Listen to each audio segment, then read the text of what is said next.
Қызылорда қаласы, қаламыздағы сол жағалау, 3-ші үйден 2-ші қабаттан 2 бөлмелі пәтер сатылымға шыққалы отыр. Осы видеоның соңына дейін көріңіздер, сіздерді қазір толықтай таныстырып шығатын боламын. Жалпы бұл үйіміздің жақын тұста болашақ университеті және де жастар орталығы бар. Жалпы көп сұраныстағы район десек те болады.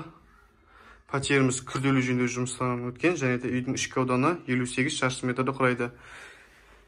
Үйіміздің бұл кіреберісі, сыртқы есігіміз алмасқан. Енді үйдегі барлығы алмасқан десек те болады. Кіргеннен сол жағымызда үйіміздің бұл қонақ бөлмесі.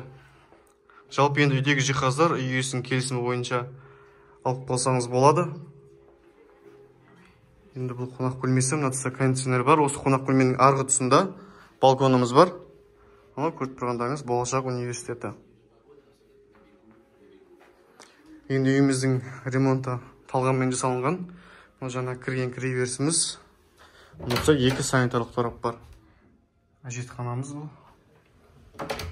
Ал қасында бөлек үйдің жуыну бөлмесі бар.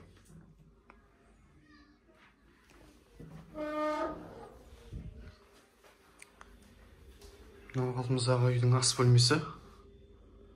Осы жерге арнайы жасатылған.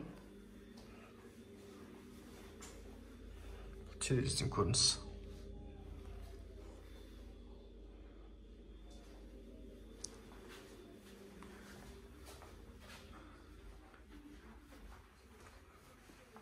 Мына тұста үйіміздің жатын бөлмесі бар. Мына тұста встроенный шкаф бар. Енді терезеден көрініс бұл аула бетке қарайды. Жалпы үйіміз осы үй сатылымда толық ақпарат білу үшін астында көрсетілген нөмір бойынша хабарласып біле аласыздар. Рахмет.